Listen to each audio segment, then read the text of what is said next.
And I remember going into the room where Srila Prabhupada was, and he didn't have a shirt on at the time. He had just taken his bath and was putting on tilak. And when he saw us, he was very, very happy, and I offered my dandavats. And Gargamuni Maharaj introduced me to Srila Prabhupada. He said, oh, he has given up going to medical school to become a devotee. And he found out that we had just come from East Bengal, where a war was going on. And Srila Prabhupada was very, very grateful. He said that, you have risked your life for me and for Lord Chaitanya. And he was so grateful. And he asked me, so you like our books? I said, yes, Srila Prabhupada. And he said, which book do you like the best? And I said, the Bhagavad Gita as it is. And he said, oh, very good. And as time went by, I went out of the room. And Srila Prabhupada said to Gargamuni Maharaj, after meeting me for the first time, he said, I will make that boy a sannyasi. I was 21 years old. The first time I met him was in his room at a lunch that Srila Prabhupada cooked. Now this time Srila Prabhupada was cooking for all of his new devotee disciples. There were the first 12 initiated disciples minus the one. Kirtanananda was not present at this time. But all the rest of them were. My sister Janki was the first female disciple. So Mukunda warned me, when you meet, we call him Swamiji then, when you meet Swamiji, you can say Hare Krishna, fold your hands like this. So I walked into Srila Prabhupada's quarters, and I remember him sitting in a shaft of light underneath a window. And he didn't have a shirt on. He was dishing out prasadam in this corner. So I said, Hare Krishna, Swamiji. And he said, what is your name? I said, Joan. And he said, so you're from your sister's family? When will the other family members come? I said, I'm the only one. No one else is coming. He said, oh. In India, generally there's a big preparation from the bride side of the family. Never mind. We will celebrate. So that day was my first lunch, and that was a very memorable lunch for a number of reasons. I was a macrobiotic aficionado at that time, and Srila Prabhupada's prasadam was all just power-packed with not only taste, but of course, because his hands had touched it, the way that he served the prasad to the devotees was like no meal I'd ever had. There was so much affection that manifested through Srila Prabhupada's distribution. Another side point, each one of the men ate up to 12 chapatis at a sitting. So that means Srila Prabhupada made a minimum of 144 chapatis for base to start, and then went on with whatever else they wanted to eat. So that was the very first time that I met Srila Prabhupada, that lunch. My first real direct conversation with Prabhupada was when he was staying over on Formosa, because before the big temple on Watsika, he had separate quarters. Subsequently, he had separate quarters where he'd stay. And I got to go over there, and in fact I remember it was when Neil Armstrong was in the moonshot, and I was there that day at Prabhupada's house. I had the good fortune of having prasadam. If memory serves me, the cook was Kartikeya, and Kartikeya told me he was making the hot chapatis, and he told me how Prabhupada really liked chapatis. Even though he was a small man, he could eat a dozen hot chapatis. And so I finally got to go into Prabhupada's room, and he looked directly at me and said a couple things, and then he said, in your opinion, or by your knowledge, what is God, or who is God? And having been brought up as a Catholic and, greatness, I said, well, the greatest person? And he said, simply God, Krishna is the person who there's no one equal to him or no one greater than him. And if you went everywhere throughout the universes, that would be your experience. So I left there with that understanding. I said, well, today I found out who really is God. It's the person who no one is greater than or no one is equal to. That was my first conversation with the Prabhupada. So I went in there, and Prabhupada was sitting behind, you know, and he always had these coffee table type desks, and sitting there with one leg up, looked real serene, you know. And so I was real nervous, my hand was shaking, and I gave him the rose and laid down on the floor like the other devotees are doing, and I did my prayers in English, and I couldn't help myself from shaking from being in his presence. And then when we all sat up, there was like 12 new devotees, and Prabhupada said, so you're all very fortunate to come to Lord Chaitanya's movement, and now that you are fortunate, you should make others fortunate. Preach this message of Lord Chaitanya's all over the world. And he went on speaking for like 20 minutes, and he also said that if we served Vishnu, John, and Tamal nicely, that he would be happy. And so that's the first time I saw Prabhupada. And for Mahaprabhu's appearance day, I wrote one poem on surrender to Lord Chaitanya. And I gave it to his servant to put on Srila Prabhupada's desk for Mahaprabhu's appearance day. But I didn't sign it. And Srila Prabhupada, I guess, had read it and liked it very, very much. And by process of elimination, he was asking everyone who had written this poem. And by process of elimination, it arrived to me. So he asked me, he called me into the room, and I was sitting with him there alone. And he was very, very sweet and very kind. And he said, so you have written a poem? And I said, yes, Srila Prabhupada. And he said, oh, that's very good. To be poetic is one of the qualities of a Vaishnava. And he said, get a piece of paper and a pencil. And he had written to me a poem. Actually, it was prose, which he entitled 6 Verses on Surrender. And I wrote them down, one after another. And they were very much along the line of Rupa Goswami's teachings. And I still have them, which I have on our altar at home. And during that meeting with Srila Prabhupada, I had the opportunity to speak with him personally and alone. And I could reveal some of the things that were on my mind and in my heart.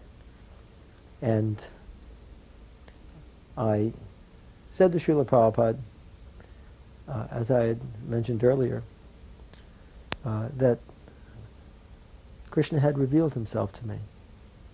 And that's why I've come to you. And he said, now you must tell them that God is not dead. And then I said to Srila Prabhupada, Srila Prabhupada, you're the only person I trust in this world. And Srila Prabhupada looked up at me very kindly and he said, don't trust me. I will let you down. Trust Krishna. He will never let you down.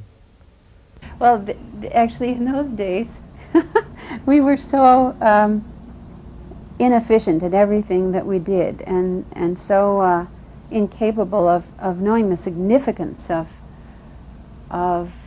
what initiation meant. And I remember that, of course, at our fire yagya for the marriage, we didn't have enough money to buy butter, so we used margarine. And when Srila Prabhupada tried to start the fire, he picked up a piece of wood and he dipped it in. Beautiful. Prabhupada's hands were magnificent, long fingers. Like this, he picked it up and held it over the flame, and it went He did it again. Over the fire, no action. So he looked up very grave and said, oh, this marriage will have a very slow start. I was mortified at that. I thought, uh-oh, what have I gotten into now? But yeah, very significant. I suppose at initiation, I do remember very clearly that Srila Prabhupada first gave me the name Kalindi, which is another name of Yamuna. And very quickly, within 10-12 seconds, he said, no, it is Yamuna Devi. And I said, what does that mean, Swamiji? And he said, The river that Krishna sports in Vrindavan is Yamuna. My first opportunity to have a lot of association with Srila Prabhupada and in private or privately was when I was his driver. And in those days, Sankirtan parties stayed out very late, and everyone was very engaged, and there was really a lot of activity, especially when we acquired that new building, which had been the Methodist church. And I was a Sankirtan leader, but also because not everyone had driving skills or licenses, I also was elected to be Prabhupada's chauffeur in the morning. And like I said, in those days, Sankirtan parties would come back at midnight or 1 a.m., and even later on the weekends, and our Sankirtan leader, the leader, was Vishnu Jana Maharaj, Vishnu Jana. And I came back,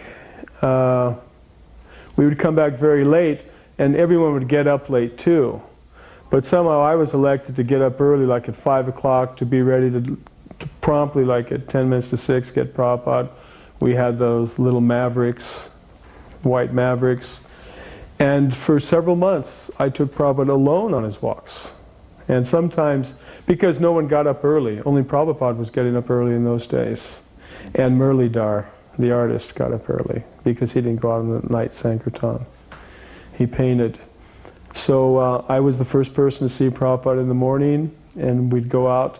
And then I really, what the devotees talk about, I got special attention or special consideration. And Prabhupada actually always, every day, he would talk, he'd had something to talk about.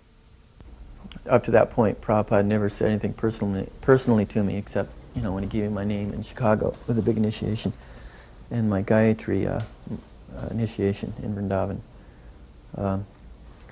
So I went all the way, got there, got to the house, and Prabhupada was given darshan at the time. He was sitting in a room smaller than this room here. You know how the Indian houses are there. And he was sitting behind a coffee table. There was a screen door there, and Tamal Krishna Maharaj asked me to pass out sweets to the guests that left. The room was packed with people. And so I just got there, and here I am with a box of sweets at the door, and Prabhupada was just, you know, right there speaking. And so Prabhupada noticed someone outside, and I didn't think anybody else could fit in the room because they were all sitting like this, you know. The room was packed, and Prabhupada asked me to let him in. And so when I opened the door to let him in, another person went out the door at the same time he came in, and they kind of crossed, and I didn't give him prasadam. So Prabhupada asked me, "Did you give him prasadam?" And I said, "Well, no, Prabhupada, you know." And Prabhupada said, "This boy is incompetent." He turned to Tamal, and Tamal says, "All right, Gauridas, go downstairs and I'll talk to you later." Yeah. And so I thought, I'm finished, that's it. You know, I gave my whole life to Prabhupada, and I thought, I displeased the spiritual master, I'm going to get sent to Africa, back to Bombay. So the Ganges was right there, this house was on the bank of the Ganges. And I went down to the Ganges, and I was remembering Vishnu Jan Swami, the story about him. That's another one I can tell in a little bit. And so I was sitting there on a rock in the river, and I was thinking I should just drown myself right now. You know, I was crying. And about 20 minutes later, Tamal came down, Tamal Krishna Maharaj, and he kind of laughed. He said, "Gauridas, don't take it so seriously. Go up and clean Prabhupada's room." And I was surprised because I thought he was going to send me, and he had that authority to do that. And so I, you know, washed my face and straightened my dhoti up, and went into Prabhupada's room, and it was just Prabhupada still sitting there, and Upendra was the only one there. And he gave me a broom, and he said, sweep the floor here. So I started sweeping, and I felt really like, really ashamed that I was such a fool. And but I felt like Prabhupada was looking at me. So I looked over at him, and he just smiled like anything. And I just went, wow, you know, all that anxiety just went, and Jai Prabhupada, and I started sweeping real fast. I asked Srila Prabhupada for initiation, and he did the fire sacrifice, and there was Tushta Krishna and myself, and Tushta Krishna actually had come from Hawaii and was with Siddha Swarup at the time, and some of his followers had come to take initiation from Srila Prabhupada. And the fire sacrifice, after being done by Prabhupada, he gave us our names. And he named Tushta Krishna. He said, one who is satisfied with Krishna. And he gave me my name, and he said, Pusta Krishna, you are Pusta Krishna. Pusta means strength, one who gets strength from Krishna. And he was really amused, I think, by the names, Tushta Krishna and Pusta Krishna. And the next morning on the morning walk, he was very jubilant. And he looked at me and he said, Pushta Krishna. And I said to Srila Prabhupada, thank you for giving me a name. And then he became very grave.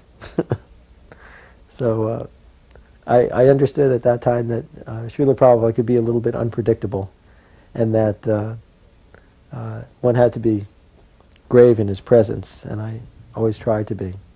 Morning walks were one of the most relishable aspects of spending time with Srila Prabhupada. Srila Prabhupada gave us access to spend time with him all day and into the night. But for me, in that early San Francisco period, I generally was one of the ones that wanted to be on that morning walk.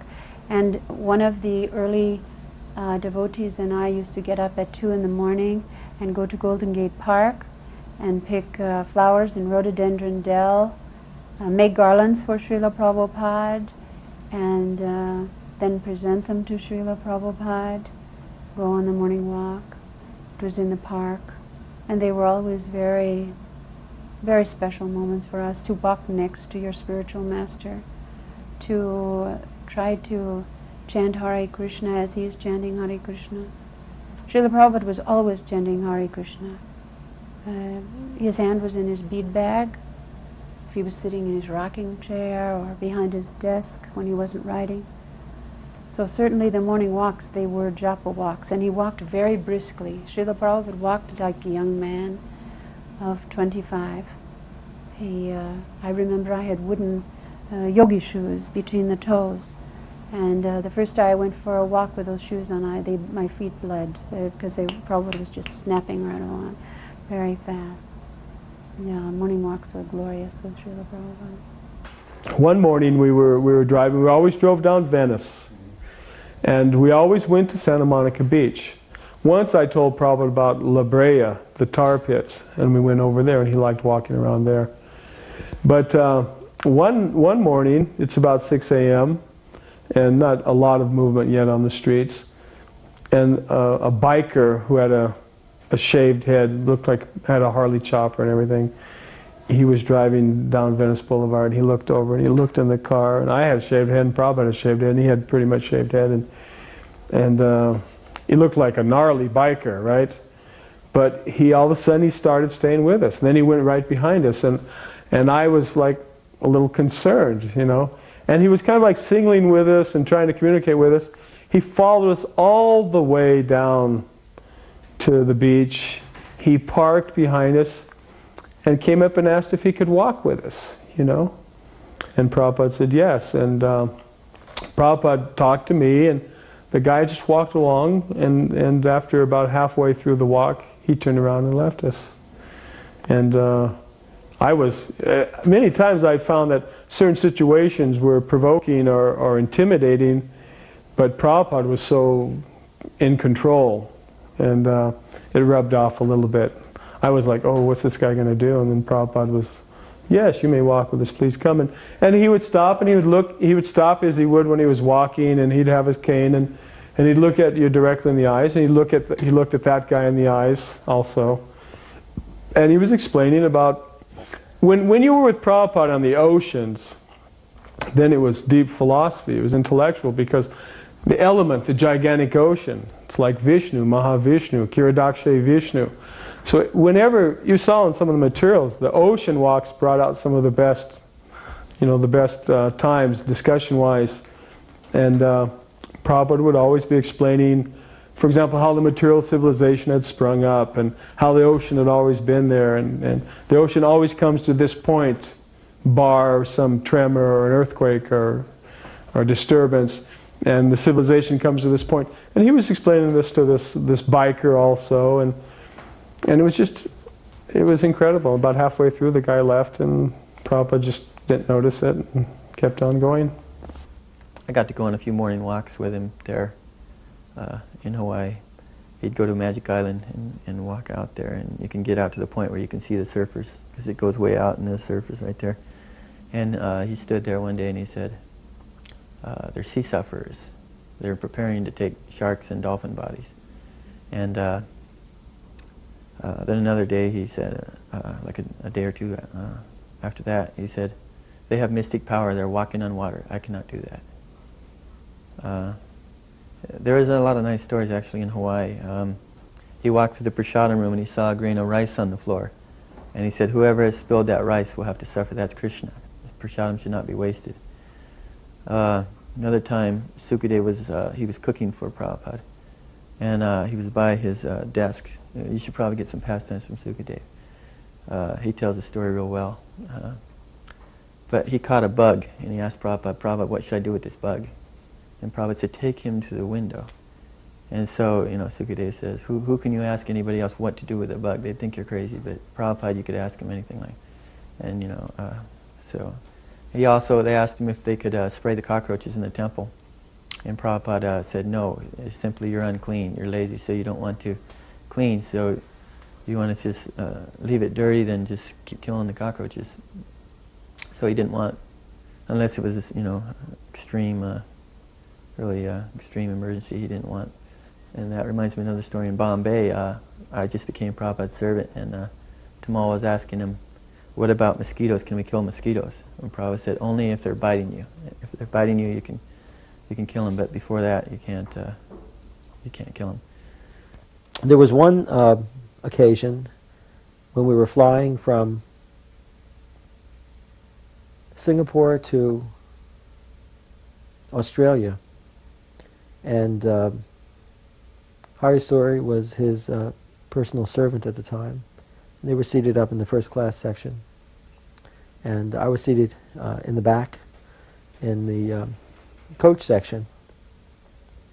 And the plane must have hit an air pocket or something, and it seemed to drop very, very quickly, maybe 5,000 or 10,000 feet, it seemed like. My stomach was in my head, that's all I could think of. And it was like going down a roller coaster, but it was a huge roller coaster because it just continued for about 5 or 10 seconds. And I remember getting up and I was pretty shaken, although I was chanting at the time. And walking up to Srila Prabhupada in the front cabin and asking him if he was all right. And he looked like nothing had happened at all. And I asked Srila Prabhupada, are you okay? And Srila Prabhupada said, yes, we can die at any time.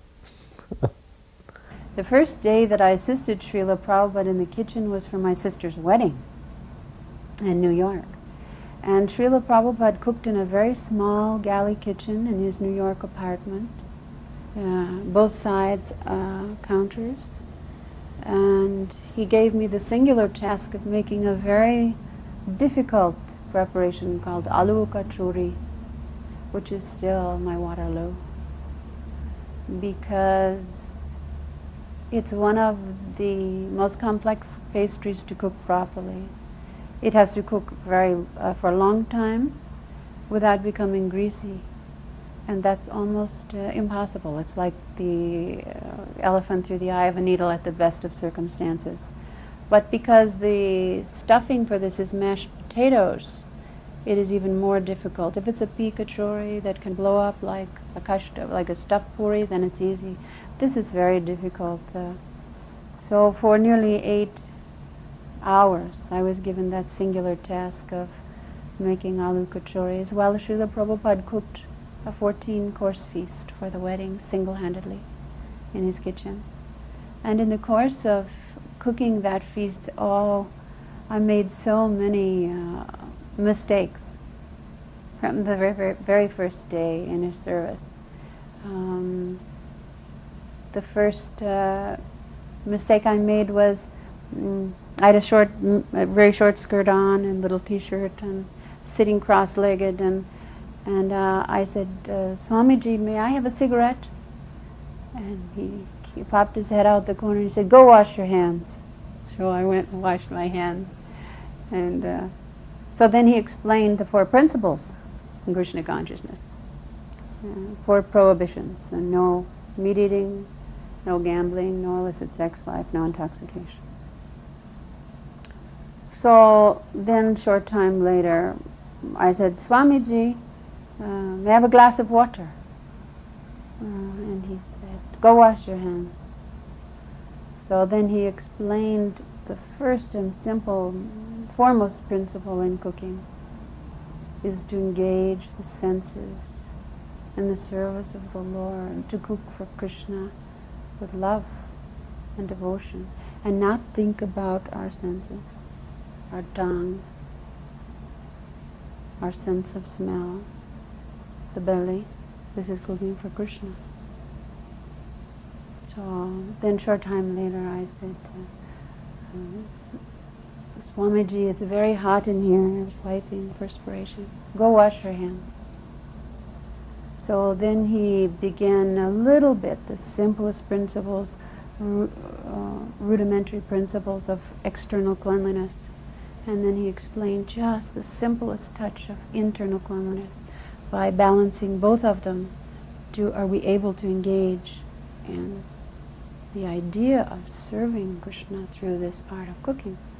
So all 3 things, first day in the kitchen. I used to be a real fancy chamra fanner. I'd do the cheddar, I'd get up there, and I thought I was the best chamra guy. And so then that's what I was doing for Prabhupada in the garden. 2 or 3 hours every morning I'd fan him with the chamra. And so one morning, Prabhupada, he had 3 sets of japa beads, a little one, a medium one, and a real big one. And we had them all there by his yasasa, and he'd pick out whatever one he wanted that day. So he was sitting there chanting, and his eyes were shut, and a fly landed right above his lip here. And I thought, oh, what am I going to do? So I took my finger and I got real close to him without touching him, and I was going like that, but the fly just kept walking around, and he wouldn't leave. And so after a minute, Prabhupada opened one eye and looked at me, and I jumped back a little bit, because I was kind of close to him. And he said, you are fanning around the world, but you can't get the fly off my face. Give me that chamra. And so he took the chamra, and he said, do like this, and he fanned it right on his face. And so a few minutes later, it happened again, the fly landed, and I was a little bit hesitant, but I brushed it on his face, and then he nodded and said, yes, very nice.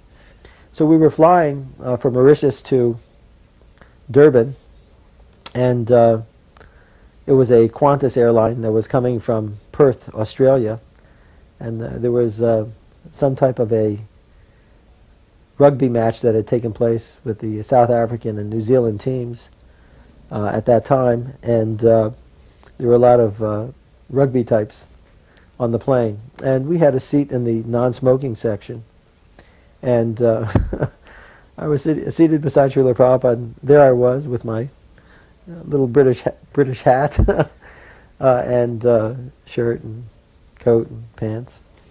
And people were smoking in the non-smoking section. And of course I was disturbed by it because I didn't like it. But I was also concerned for Srila Prabhupada's welfare. And so I asked one of the stewardesses, could you please ask them to not smoke? This is a no smoking section. So she informed the rugby type guys who were drinking quite a bit as well to stop smoking, and of course they didn't stop smoking. So I again went to inform the stewardess, can you please ask them again? And Prabhupada stopped me. He said, what is the difference between us and them if we can't tolerate these sort of things? He said, don't be an ordinary, common, foolish man. I always had an attraction to Vrindavan. And in as early as 1967, I wanted to go to Vrindavan. So I remember one morning, we were on a morning walk with Srila Prabhupada. I believe that was around Stowe Lake.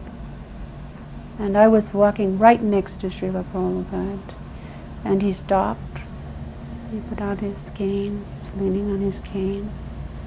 And he said, so, we have received a letter from Achyutananda, and he wants some men to join his party in Lucknow. So I immediately popped up, said, I'd like to go, Srila Prabhupada. May we go? May Gauridas and I go? He said, yes, maybe we can arrange that. We will start an American house in Lucknow. Then we walked a little farther. Then he said, no, you should not go now.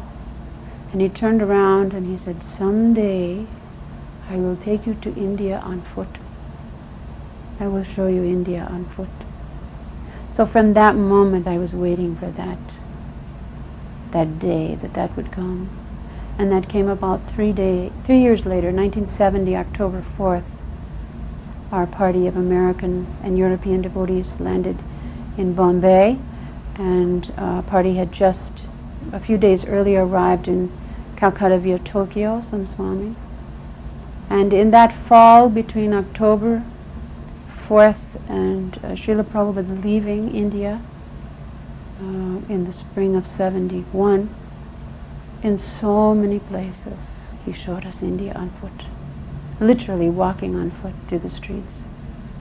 And devotees would about doing the magazines, and I would be with the books, and I'd invariably sell a few or several, and every night, especially Prabhupada would stay up very late, so sometimes we'd come back at 11:30 or something, and Gargman would say, Prabhupada wants to talk to you, and I'd run up, and he'd say, how many books did you sell, and how did it go, and who were the people, and what did you say to sell them? So that was interesting. In those days, later on in Sankirtan, people were wearing karmi clothes, or normal clothes, or wearing wigs and disguising it. In those days, we never thought about that, and I used to always tell the people exactly what I'd been hearing in the classes, that this was the Bible from India, and it would explain to you better about your past lives and goals. But Prabhupada, he was very specific. I mean, my recollections of Prabhupada, he was such a detailed person. Nothing escaped him. And if you just said something, and if it was lacking a little bit of substance, Prabhupada wanted to know what I was telling people. And he approved. I mean, I was listening in the classes in the morning, and I was saying things I was hearing, and he approved. But he wanted to know precisely what I was telling people and how it was that I was able to move those books and things like that. The temple room was full of devotees, and one of the big book distributors asked Prabhupada, kind of a pointed question, Prabhupada, what pleases you the most? And Prabhupada said that if you develop your love for Krishna, that will please me the most. And all the devotees, the cooks, the pujaris, went, Jai Prabhupada. So that was real nice to hear that. Buddhimanta especially, rest his soul, was going out onto the streets, and of course he was a very imposing figure. He was very tall and big and bright-faced. He appeared somewhat crazed, I would say, but he was distributing incense, and he was begging for money, really, in a way that we had never done before. But he was collecting a lot of money to help bring this dream about. And I had some differences of opinion about how the money should be collected. Who was I? I mean, I was just really traveling through. But I made it known to some of the devotees that I thought maybe a monk shouldn't act like that. And it was really a bone of contention between Bali Mardana and myself at the time. Of course, we've reconciled that since then.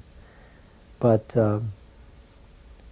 he called up Srila Prabhupada and he talked to Shyam Sundar and objected to my objecting to the way that they were collecting money. And Srila Prabhupada wrote a very instructive letter back. And he didn't criticize either of us. He didn't say, you're right and you're wrong. Either way, that wasn't his concern at all. He simply said, I just want that you should all be able to get along together. And I think that's very instructive, because we had different ideas about how devotional service should be carried out. And Prabhupada wasn't about to take sides. He rather wanted us to simply work together harmoniously. And it's something that's taken me a long time to understand. But I think that it tells something of his character, that he was more concerned about us working as a family than he was about crediting someone as being right or wrong. The first San Francisco temple had certain similarities to the first New York temple, but then quite a few dissimilarities. The first being that in New York there were very few women. In San Francisco there was almost an equal balance of men and women. So already the chemistry of the temple was different.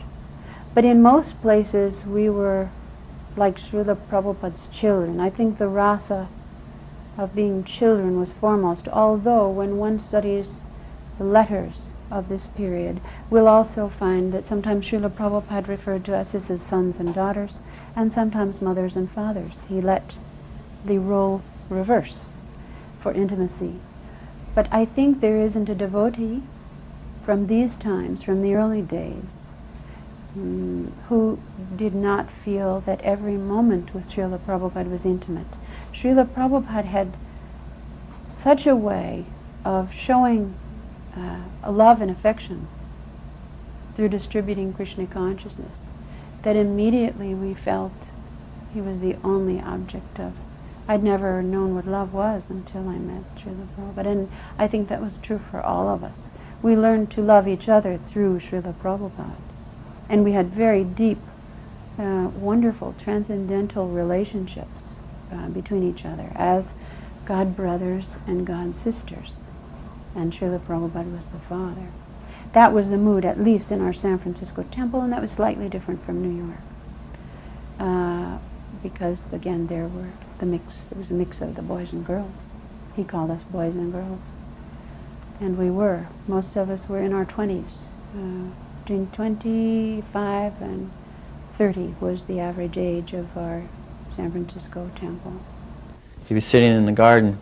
He used to, in the morning, Prabhupada would either chant, listen to kirtan, have letters read to him by Tamal, and he would dictate a response. Tamal would type out the letter, and then he would read the letter to Prabhupada the next day, and Prabhupada would sign the letter. So something like that was usually going on. So this day Tamal was sitting there, and he got up and left the garden. And Prabhupada noticed the keys were there. He left the keys, and he told me to give me those keys. So I picked up the keys. I was fanning him with the chamar. That was my duty in the garden every day for like 2 or 3 hours, as long as he stayed in the garden, from like 6:30 to about 9:30. He'd sit in the garden with the fountain running. The fountain always had to be running. He was very fond of the fountain and the sound it made. Very serene. And yeah, there's a whole lot of garden stories too. But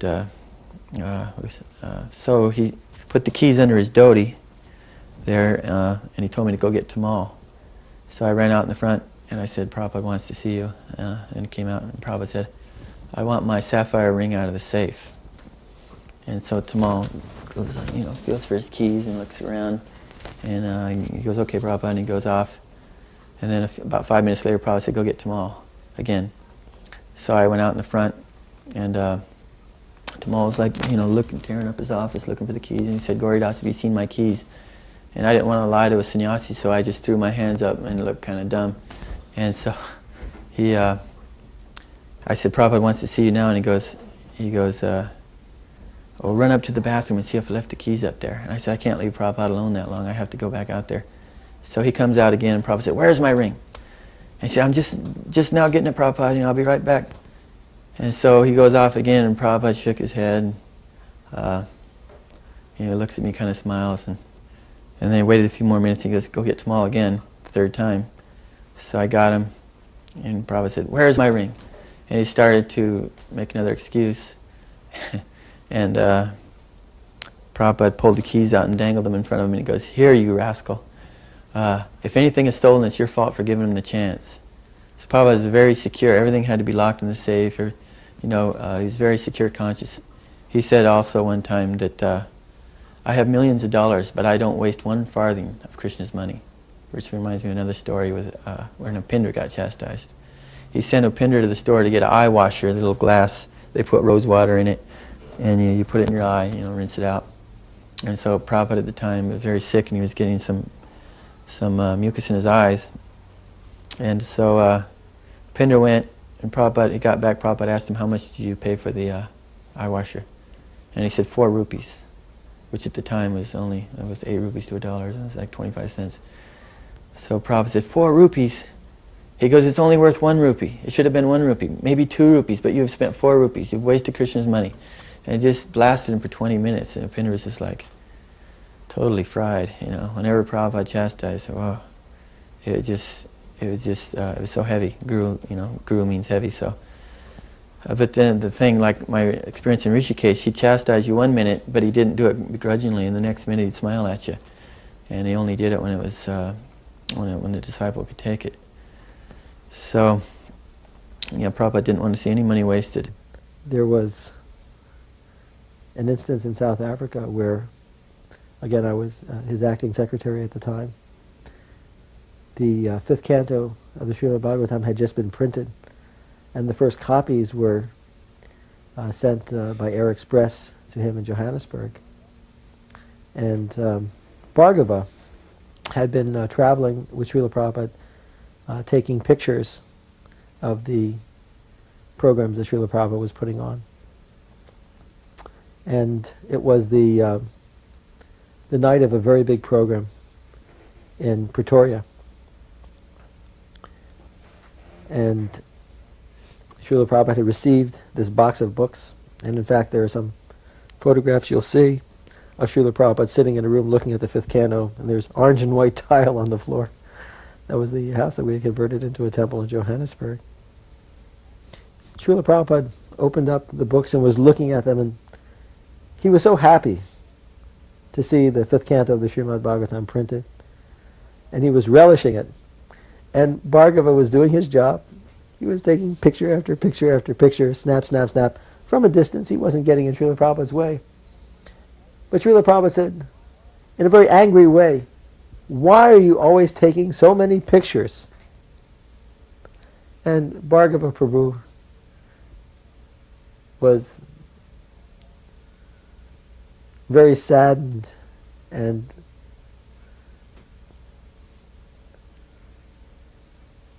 sheepish about the comment. How can I say this? He felt very bad, as if he had been chastised by Srila Prabhupada. He walked out of the room, and Bhargava walked out of the temple. And we had a program that night.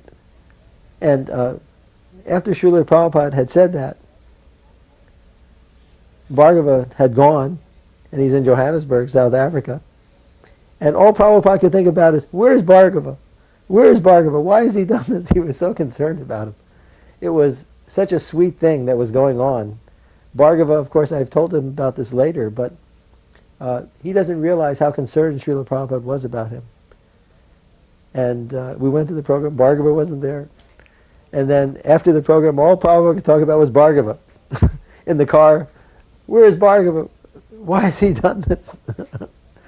And I said, Srila Prabhupada will go out looking for him. And it was about midnight, and we got a call, and it was Bhargava. And he felt so terrible that he had angered Srila Prabhupada by taking so many pictures. And I said, stay right where you are. I'll go pick you up. Srila Prabhupada wants to see you in the worst way. So we went and picked up Srila Prabhupada. So we went and picked up Bhargava Prabhu and brought him to Srila Prabhupada. And Srila Prabhupada, like a loving father, had such a beautiful interaction with Bhargava.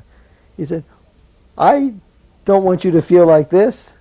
I just don't want you to always take pictures of me. Why always me taking pictures? Here are the books. And I think it showed the character that Srila Prabhupada had of what he really wanted. He didn't want a cult made out of him, that people should always take pictures of him.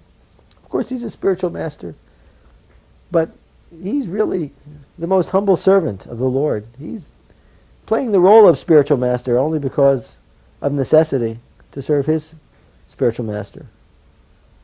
But in reality, the only thing that he wanted was to magnify Krishna for everybody. San Francisco Temple, on one occasion Prabhupada came for Rath Yatra, and I had more responsibility in that time. we had a devotee there, you know, Chandanacharya, and he was a householder in a temple which was mostly brahmachari, almost entirely. But he was very good. He did everything possible to help the devotees, and he was right there with us. But Chandan could imitate Prabhupada's voice. I mean, you couldn't tell if he wanted to do it to you on the telephone or something like that, and you thought you were talking to Prabhupada by the way he would, the Bengali voice. And he used to get me in trouble with that because he knew that he could fool me. And one time, Shama Sundar called me from London and gave me some big news that it was George Harrison had agreed to help purchase the temple and the book, and I was supposed to immediately give the news for Prabhupada. So Prabhupada was staying over in our temple in Berkeley, and I was in San Francisco.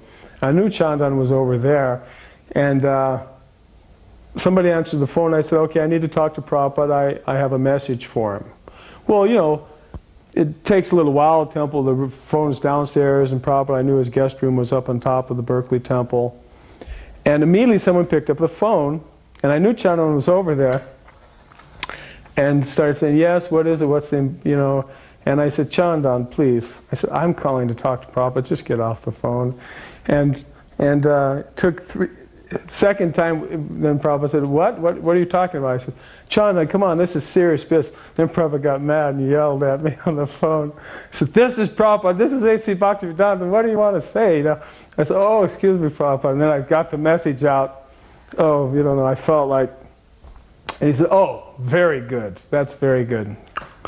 I felt relieved, but I felt like such an idiot. I remember he was lecturing. Unfortunately, we do not have tapes from this period. Srila Prabhupada was recorded. I recorded with my little tape recorder. Gargamuni recorded when he came. And Hayagriva recorded. And out of all the recordings taken at this time, the only tapes that survived are the Krishna Lila tapes with Hayagriva, with Golden Avatar. So many of those have been lost. But he was lecturing on, not the TLC, but the Chaitanya Charitamrita. I remember after some very considerable amount of time, one of the devotees asked, so, who is Lord Chaitanya? And Prabhupada said, oh, such a nice, intelligent question. You are so intelligent for asking this question. And this is the subject matter of his lecture for several days. So he was so patient with us. Whether we fell asleep or we cried, somehow or another we begin to hear, what is this Krishna consciousness? But most of us tasted our Krishna consciousness through chanting, dancing, and feasting. I think that's what we had senses for engaging in the most in those early days. So Yasodhananda was reading to him. He asked him, Prabhupada, how is it that you wrote these books yourself? Why is it that you like to hear them again? You know what these books are. He said, I did not write these books. Krishna wrote these books. One day he was reading, I believe it was the Sri Upanishad, and Prabhupada asked him to read that last paragraph again. And he read it again. And Prabhupada said, these are not my words. They're changing my words. Write them immediately and tell them, do not change my words. He turned to Tamal and he said, is my English not good? And Tamal said, your English is perfect, Prabhupada. And he said, then why are they changing? He said, do not become like a leapfrog and try to jump over your spiritual master. This is the worst thing a disciple can do. Write them immediately and tell them, do not change my books. And he got very angry. It was the angriest I ever saw Prabhupada get. So it was very important that Prabhupada wanted only spelling errors, grammatical errors to be changed and nothing else. One time we carried Prabhupada, they were building the Gurukul in Vrindavan in 77, the last year there. And so we carried him in the rocking chair up to take a tour of it. And as we were going through the different areas, the devotee would say, this is my room, Prabhupada. Another one, this is my room, Prabhupada, and listen for this. Prabhupada got mad and he said, you're all so concerned about yourselves, your own rooms. I built this school for the kids. Fill it up. Fill it up with students. This is for the students. And he got upset about that. Then as we were carrying him back to his room, when we went by, we were carrying him in the chair, they were chanting in the temple room. They knew Prabhupada was going by. So they were, Jai Prabhupada, Jai Prabhupada. Prabhupada said, what are they chanting? And we said, they're chanting Jai Prabhupada. And he said, I do not like this. Tell them to chant Hare Krishna. So, I mean, it's okay a few times, but he didn't want it to go on and on and on and on. He never did that. Later in one letter that I had received from Srila Prabhupada, I had informed him that I was going to get married. He gave me his blessings. And he said, but above all, continue to follow the 4 regulative principles and chant 16 rounds of Hare Krishna mantra every day. That will protect you. And he said, my only request is that you don't become an ordinary, common, foolish man. He wasn't concerned that one was a sannyasi or a grihasta. And he frankly said in the letter that these things, of course, even by Chaitanya Mahaprabhu, were considered external. But that he was concerned about, that we didn't become common, foolish men, but remained very high-minded and Vaishnavas. Srila Prabhupada liked anything that was well prepared.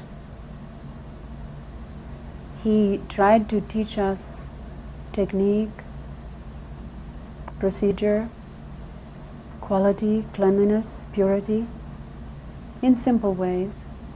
He didn't teach with a lot of words, he taught by example. And of course, he had personal favorites. At this time, Srila Prabhupada was had a little tummy, and he was eating immense quantities of rice. Sometimes we would feed a very large thali, and he would finish off most of that thali, leave a little maha for us. But the things that he taught us were generally fatty and juicy and sweet and succulent and very sumptuous. That was the era of sumptuous prasad, because he felt if he could catch us through the tongue doing 2 things, vibrating and respecting, if he could capture us through those 2 ways, then we would begin to taste more and more of Krishna consciousness. So the food was sumptuous and rich. When he came to Rath Yatra, I took pleasure in cooking. I wanted to make something very nice. And his servant told me that he liked okra. And I was clued in on the secrets of preparing okra so it doesn't become too, that viscosity that comes with it, and how to dry it and cut it properly. And I remember there were a bunch of devotees, and we started cooking. Bhutatma was around then, and Krishnadas was there. And we made some very special preparations, and we made some, I remember I made this preparation with macadamia nut halva with cream, and I made some fancy rice and with gold leaf on it, the edible type. And all the devotees were saying, wow, we can't wait to get maha from this. And it came down empty. And it's, boy, Prabhupada really liked that. He ate everything. He really liked the okra, and every bit of it was gone. I felt like that was it. That was the apex of my life. That I cooked and it was good, that nothing came back down to be distributed. Yeah.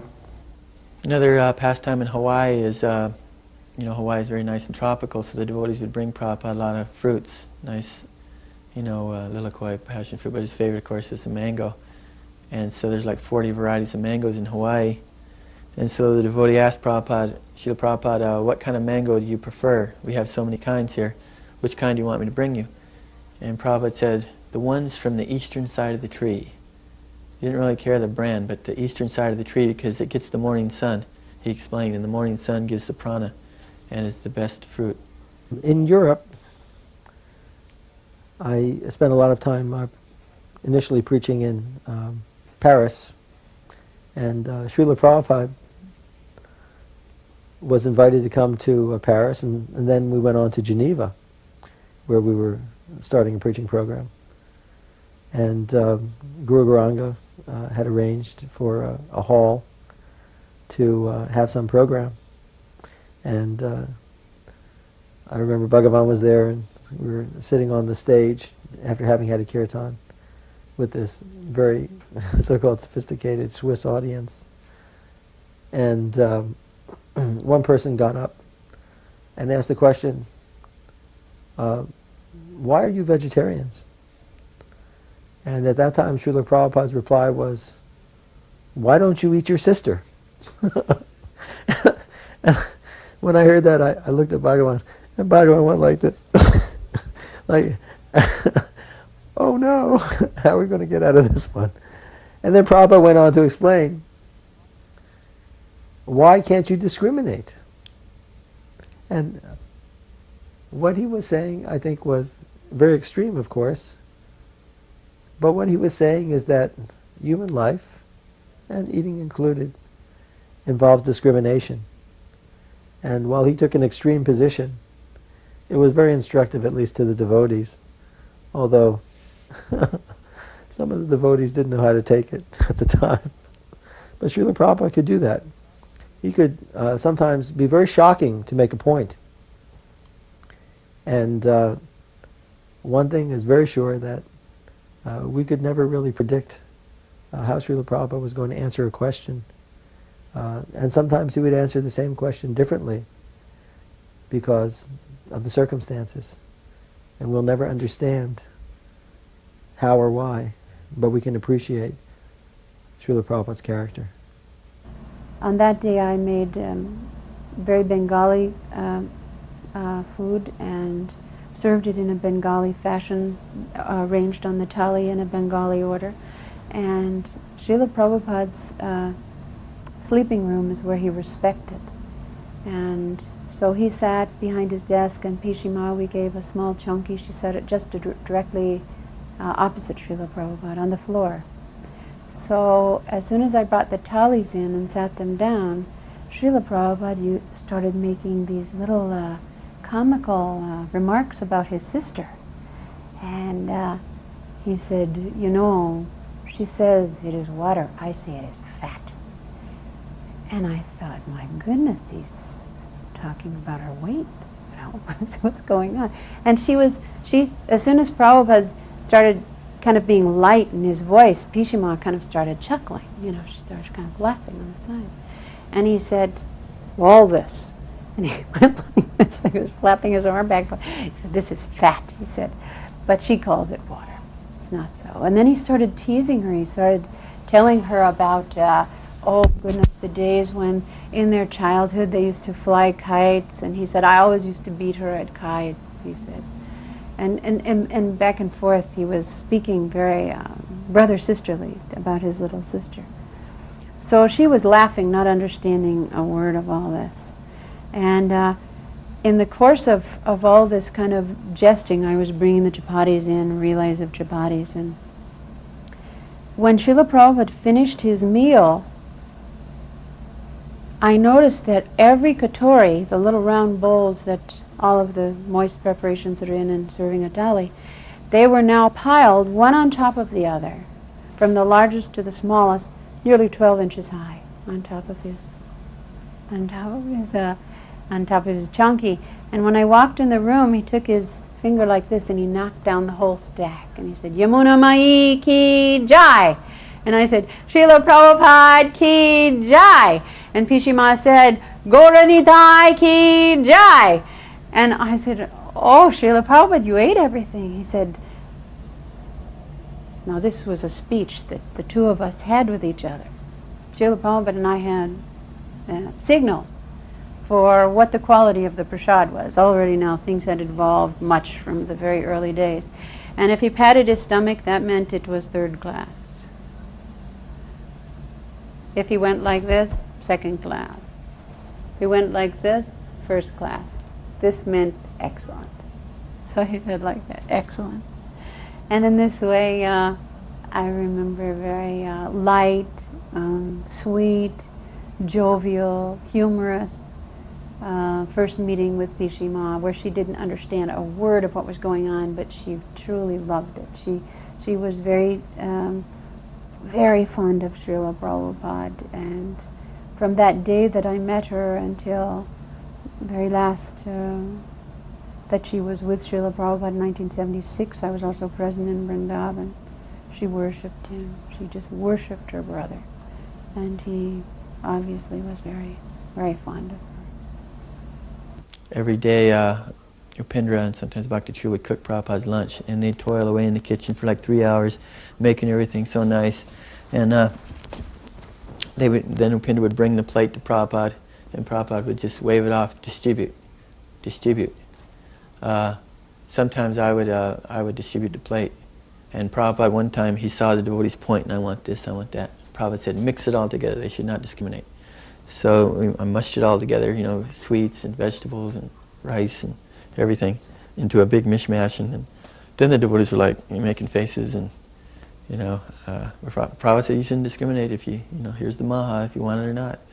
And but every day, Upendra was toiling to bring this plate, big plate, huge plate, probably 16 inches across, round, and 5 kinds of vegetables, fancy rice, bitter melon, lemon, ginger, make everything really nice, and Prabhupada just distribute. This went on for like a whole month, about the month of June. And near Jolly Kadasi came up, and I fasted all day, Upendra fasted all day, and it was like 110 degrees at that time. So the next morning I was just so weak. Even that day during the evening, I was just about ready my knees were going to buckle. I felt like, how can I continue this? But somehow or another I did it. And so the next day when Upendra brought Prabhupada's plate and Prabhupada waved it off, Upendra just couldn't believe it. He said, Prabhupada, how is it? We're young boys, and if we fast for one day, we can hardly move. And here you are fasting for 30 days now. How do you do it? And Prabhupada said, I am living proof that the soul is not dependent on the body for subsistence, but rather the body is dependent on the soul. And so it's like, we were just overwhelmed with, even though Prabhupada was getting ready to leave the planet, he was still so Krishna conscious and free from bodily designation. During Prabhupada's lecture, he basically stressed what he also stressed to me in a letter shortly after I took sannyas, which was to study the philosophy. He was very concerned that we understand the philosophy very thoroughly. And he said to me, do just like I'm doing. Just like sometimes I'm managing, sometimes I'm preaching, sometimes I'm cooking, sometimes cleaning, like that. Whatever needs to be done, that's sannyas. And it was very instructive because he was teaching yukta vairagya, that real renunciation is to do whatever is required for the service of Krishna, and not to maintain a false posture of being very aloof, as if one is only a preacher. With Nagar Kirtan, with our congregational chanting, it was the joy of watching Srila Prabhupada pray to Krishna, because I think I explained a little earlier that when Srila Prabhupada first introduced the kirtans in our temple, first he sang. In the evening, on Monday, Wednesday, and Friday evenings, he sang Mangalacharana alone. And we all were the rhythm section behind that. Our San Francisco was temple was a very musical place. We had so many instruments, and everyone played an instrument. Nobody sat in the temple. Everyone played something. It was a very reciprocal relationship with Srila Prabhupada. And he sat on his Vyasasan and he closed his eyes almost always when he sang this Mangalacharana, and he went very deep into prayer. And when he opened his eyes, gray slits moist,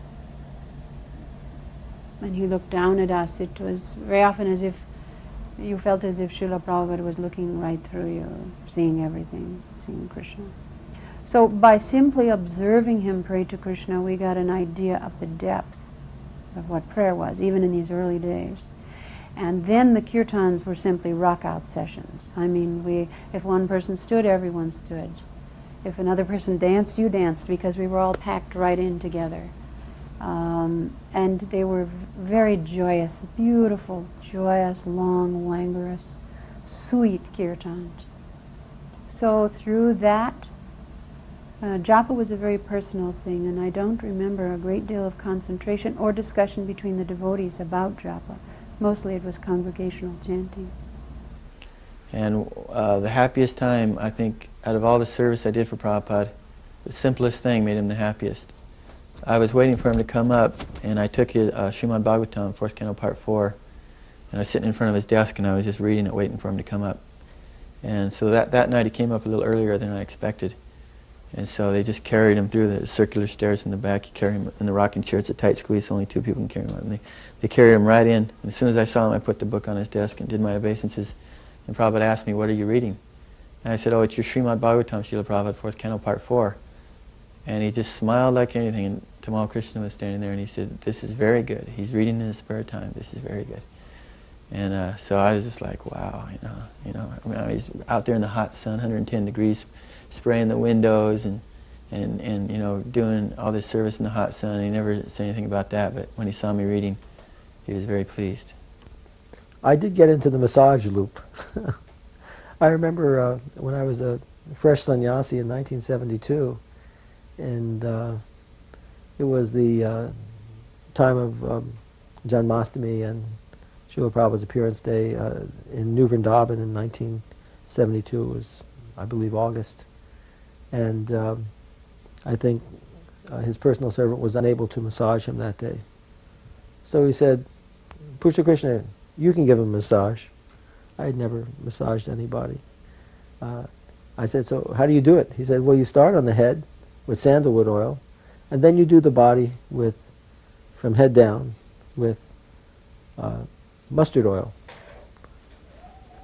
So we sat outside where Srila Prabhupada was staying in New Vrindavan, and I went behind Srila Prabhupada, offered my obeisances, and took some sandalwood oil in my hand, and started to very gently massage his head. I didn't know what I was doing. And Srila Prabhupada said, "What is this?" I said, "Well, Srila Prabhupada, I'm trying to give you a massage." He said, "Massage means hard," like that. So I figured it out that, you're supposed to massage hard, so I started rubbing his head real hard. Then he was very pleased. And so I was rubbing the head with sandalwood oil, and it's hard to imagine massaging Srila Prabhupada for the first time without knowing what you're doing. And then worked on his back with the mustard seed oil and whatnot. And actually it was a very sweet experience to be able to massage Srila Prabhupada, because apart from rendering the personal service, Srila Prabhupada would sometimes talk about Krishna conscious things or business related to Krishna consciousness. And he would sometimes be amused by the way that we would massage. You would continue massaging until he said, "Go to the next part." He would massage his back and his arms. And I remember someone had told me that Srila Prabhupada liked his toes cracked. So I used to massage Srila Prabhupada's toes very hard, trying to crack his toes. Prabhupada sometimes he used to laugh. He said, "That's enough," like that. It was really kind of humorous. He was really a very kind-hearted person, and those times are very sweet. I never ceased to be amazed at how every single time Prabhupada would tune right in and come up and relate to you and whoever was with you. One thing I never quite understood is I was a brahmachari for so many years, but my real propensity obviously wasn't to be a brahmachari, and it was a little wishful thinking on my part to think I was kind of like that advanced and detached. But in those days, if you expressed the idea that maybe you thought you should be married, then you had someone talking you out of it, and your service was going to go to hell, and So we had a hard life trying to figure out what decisions we were supposed to take. And I would go up to see Prabhupada, on more than one occasion he would say, Kesavaji. He said, "Where is your wife?" And I said, "Prabhupada, I don't have a wife," and he would do that. It's like, even he could see I wasn't really a pucka brahmachari. And he would say that. And I knew what he was saying. He was like showing me that, you better think about things a little bit, Generally, Prabhupada would reveal what he thought we needed to know. Some people, their nature is to ask endless questions. But I always felt like a fool asking more than what Srila Prabhupada revealed. Now, if we didn't hear properly, then Srila Prabhupada would have to ask questions, and he would have to repeat.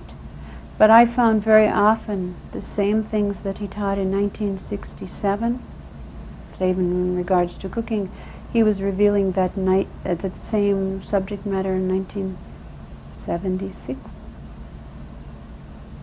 so many years later. Prabhupada kept Krishna consciousness very simple, and for those of us who engaged in his service, at least my relationship was simply to hear and to follow those instructions personally. So all these devotees would be coming, and Srup Damodar Maharaj came, and he was a little distant. This was in the morning in the garden, and there was only a couple people there, devotees. And Prabhupada asked who that was, because he was like a distance away, and I said, that's Srup Damodar Maharaj, and he said, call him over here. So he sat right by Prabhupada, and he began telling Prabhupada about his Bombay scientist preaching program they just did before he got there. And Prabhupada, before he got there, he looked a little morose to me by my material vision. But when he started talking about that scientific preaching, he just sat up like a light bulb. He was beaming, and he was pointing with his finger, and the skin was shaking off his bone. There was just a bone here, and the skin was hanging off it, and the skin was flapping. And he said, actually, I appeared in this world for two reasons: to establish Krishna as the Supreme Personality of Godhead, and to defeat these rascal scientists. And you are doing this. I'm very pleased. And he just went on for a couple hours talking about this, and he wanted this very much. There was one time we were driving from Durban to Pietermaritzburg in South Africa, and we're out in the country, and there were some big, long, white buildings some distance from the highway. And Srila Prabhupada asked, what are those buildings? And I responded that they're a chicken coop that belongs to a large chicken farm that they use as a slaughterhouse. And Srila Prabhupada said, why do they bother? Let them make a chicken. You take some egg, you put some liquid in it, you incubate it, and let them make a chicken. But they can't, those rascals, because they don't understand that the life is not in the egg, but it's the spirit soul. And he carried on for some time talking about that. It was a really very animated time. Prabhupada had a flight to catch, and the devotees figured out, considering bad traffic and everything, that they could leave within a certain amount of time and get Prabhupada there properly. But Prabhupada insisted that they had to leave very early that day. Well, people were wondering if that is something wrong with Prabhupada, because it's only 20 minutes to the airport and the flight, and Prabhupada was literally pushing Brahmananda out the door like 2 hours before they even needed to be to the airport, and they were only 20 minutes away. And they said, okay, you're Prabhupada, you're the spiritual master. And sure enough, on the road, there had been some bad accident and some big traffic problem, and everyone on the highway was really stuck. And he only got to the flight in the nick of time, and if they had left even a few minutes after, when Prabhupada was pushing them out early, they would have missed the flight. What to speak of leaving at the normal time? That would have been it. And devotees realized at that time Prabhupada knew that they had to go early. Now, how did he know? So, of course, Vishnujan Maharaj was a very dear devotee. He was a great friend to many of those who were introduced to Krishna consciousness by his beautiful kirtans and the traveling sankirtan parties that they had had. And his kirtans were angelic. They were heart-piercing. They were beautiful. And it was a morning walk in Mayapur when I remember as we were completing the walk and we were perhaps a quarter of a mile away from the main temple building, headed back, Vishnujan Maharaj approached Srila Prabhupada and he said, if someone falls down from the sannyas position, do they have to do what Chota Haridas did in order to keep Chaitanya Mahaprabhu's mercy? And Prabhupada said yes. And there was some concern that no one could really commit suicide over such an issue. And Vishnu Jana Maharaj, following that meeting, he disappeared shortly after taking bath in the Ganges that day and was never seen again. So Tamal mentioned to Prabhupada that they'd been doing an investigation about where Vishnu John, they had his passport. He couldn't have left India without it. He didn't apply for a new one. Some Brahmins came to the Delhi temple and said that a white sannyasi had come to Rishikesh, to Hardwar, Prayag, where Chota Haridas committed suicide.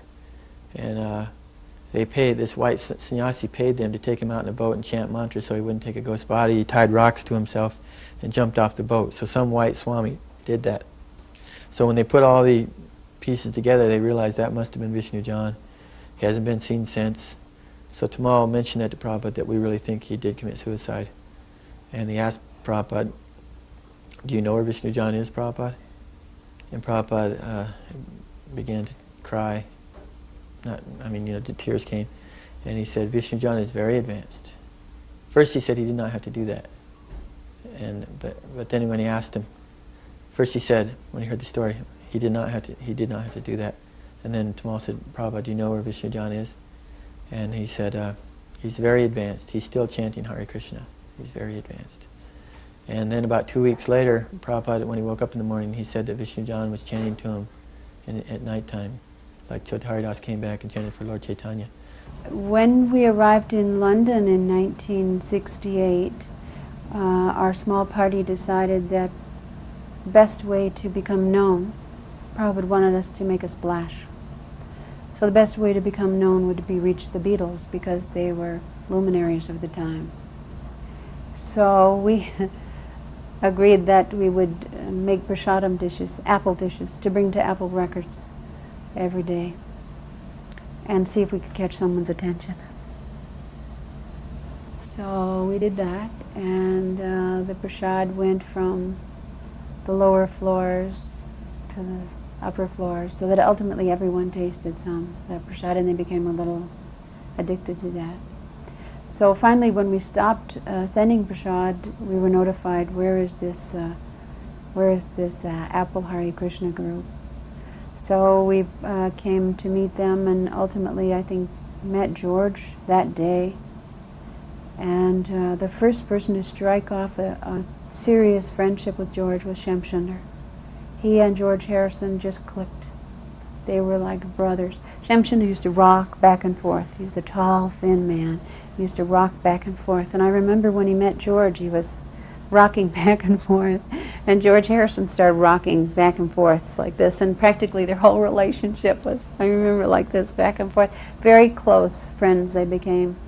But ultimately through that, George became aware of our chanting. Now Mukunda Maharaj, now then Mukunda Das, he was a musical genius, an arranger and a composer, and he was the leader of our group. We all played instruments, and he composed the melody for Govindam, and we used to go about London and do Sankirtan at various places, the Arts Lab and a macrobiotic restaurant. So we were pretty tight musically. And when George heard that we were into transcendental chanting and chanting Hare Krishna, he really wanted to hear us. And almost right away we started having really good kirtans with him at his house, and said, I want to record this. And so the first thing we did was the Hare Krishna mantra on a 45, and I believe it was Sri Krishna on the backside. That became number 1 in Czechoslovakia, was top 10, topped the pops in England. And then that led to the larger album, the Govindam album, which the lead cut was the Ramasamhita, the Govindam prayers. So Srila Prabhupada was, of course, very happy with the involvement that we were having with the Beatles. We ultimately lived at John Lennon's Tittenhurst estate for much of the fall of '69. And when Srila Prabhupada finally did arrive, he was so very pleased of this connection. I believe he called that Govindam cut a Krishna conscious symphony. This is a Krishna conscious symphony. Very transcendental. He liked that.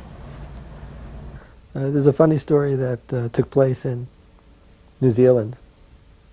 And of course, Srila Prabhupada, his patience could also be taxed. New Zealand was a beautiful country, of course, for Srila Prabhupada to visit, and devotees there were very mellow, very sweet. And there were a lot of families that had small children. And after the lecture one day, Srila Prabhupada asked, are there any questions?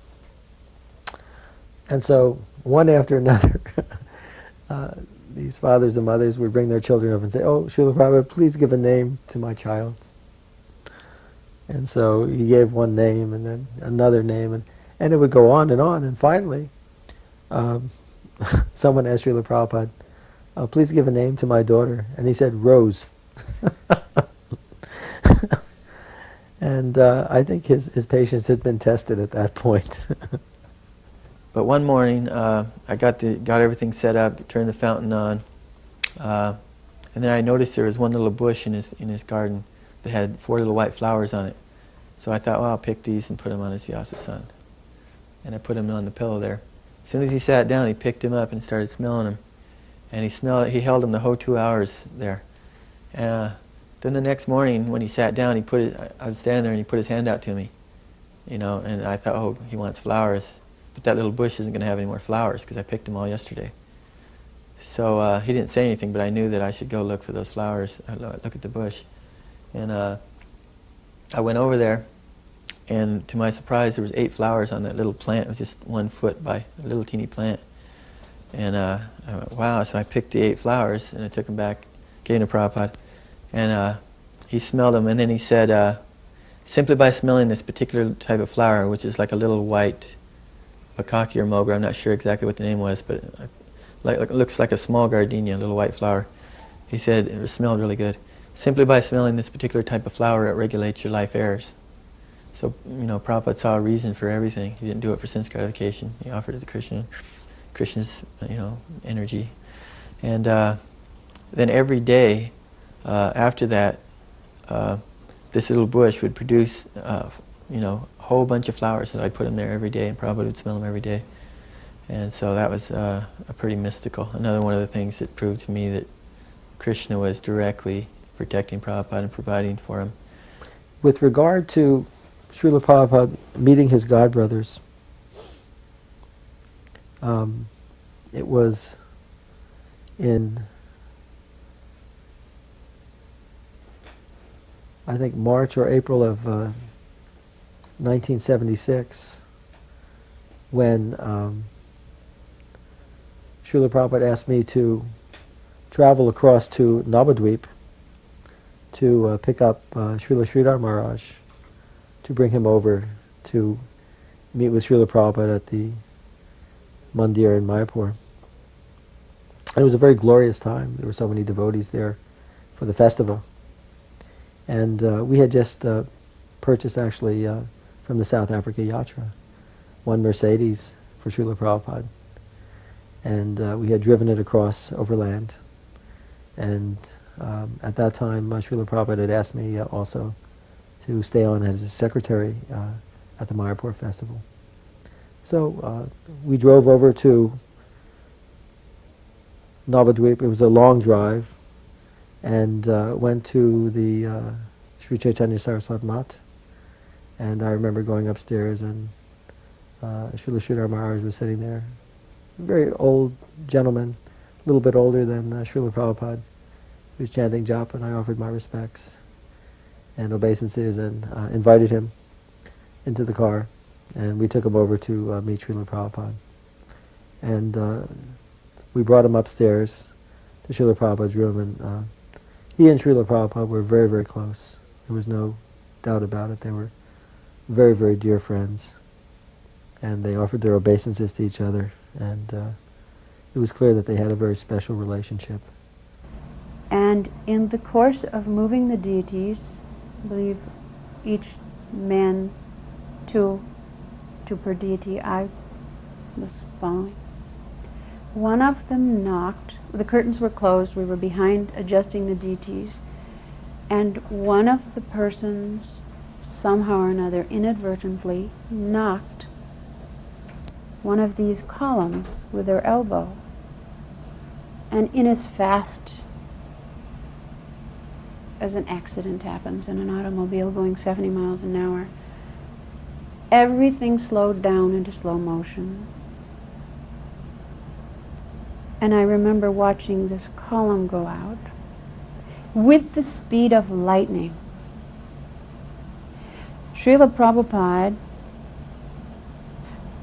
moved all of the paraphernalia with his right hand off the bottom granite step, stepped up with his right foot on the first step, his left foot on the second step, grabbed one column, this huge column, the column was at least 6 to 8 inches in diameter, with his right hand, and Radharani's hand with his left hand. And I saw on his brow little beads of perspiration, the first time I had ever seen him perspire. And this was such a chivalrous thing that Srila Prabhupada did, that I understood what the rasa of chivalry was. And he had that in protecting Radharani.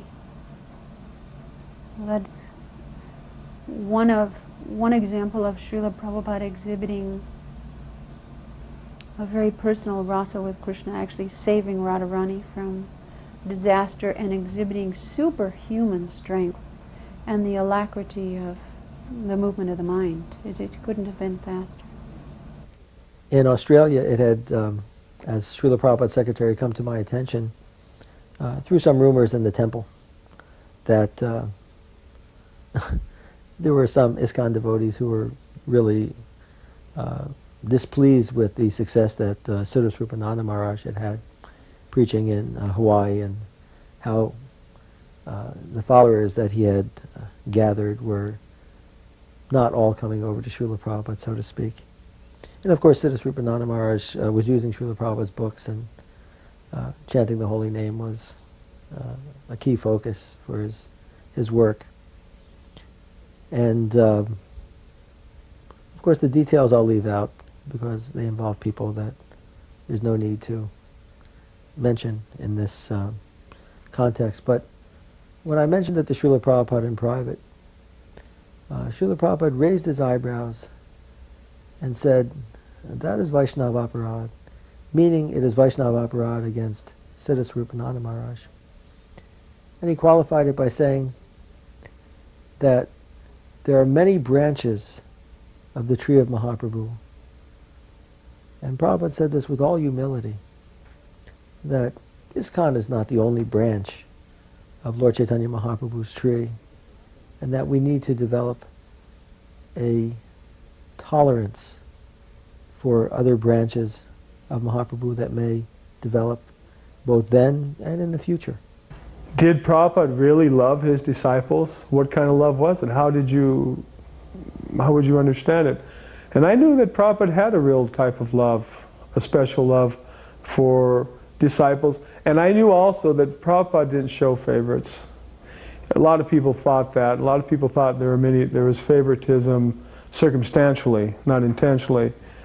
But I knew Prabhupada got so much satisfaction and relief out of the little child that brought the flower, out of the devotee that was humble and not on the front lines, you know. And I knew that it was distributed evenly. His affection, his benediction, his blessings were evenly distributed. At about 7 o'clock, Prabhupada's car pulled up in front of the temple, and you know, I knew he couldn't walk anymore. I don't know if most of the devotees didn't know it was that serious. So we had a rocking chair at the car ready, and he got in the rocking chair, and he said, "Take me to see the deities." So we carried him up in front of Yasodanandan was there, Swami. He was a Swami at the time. And he used to, you probably told this story, but he used to carry Prabhupada a lot because he's so strong. We used to try to get the strongest devotees. And so he carried him in front of Gaur Nitai, and Prabhupada stood up, and he, did his respects, and tears began to come down his cheeks, and stood there for a few minutes, and then he started to sit down, and somebody had taken the chair away.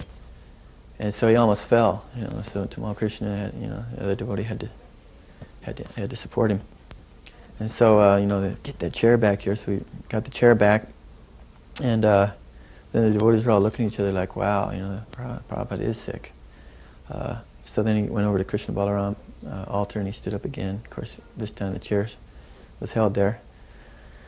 And again, tears came down his cheeks, and then he went over to Radha Shamasundar and Lalita and Vishaka, and gazed at them for a while, and then he turned and he said, "I want to see all the devotees in my room." So we carried him into his room, sat behind his desk, and all the devotees packed into the room. And of course there wasn't enough room for all the devotees, and they were like looking in the doors and in the windows and crawling up on each other, and everywhere you looked all you seen was devotees. And Prabhupada began to say that, "So I have come here to leave my body, but you should not lament, because I've given you everything in my books, and if you simply read my books and cooperate with your god brothers, everything will go on nicely." And the devotees at that time, half of them began to cry, "Oh no, Prabhupada, you can't leave us." And Prabhupada just said the same thing over and over. "I am in my books, read my books, cooperate." Krishna Kirtana Ganana Tanapano Premamritam Manidhi Dhiradhi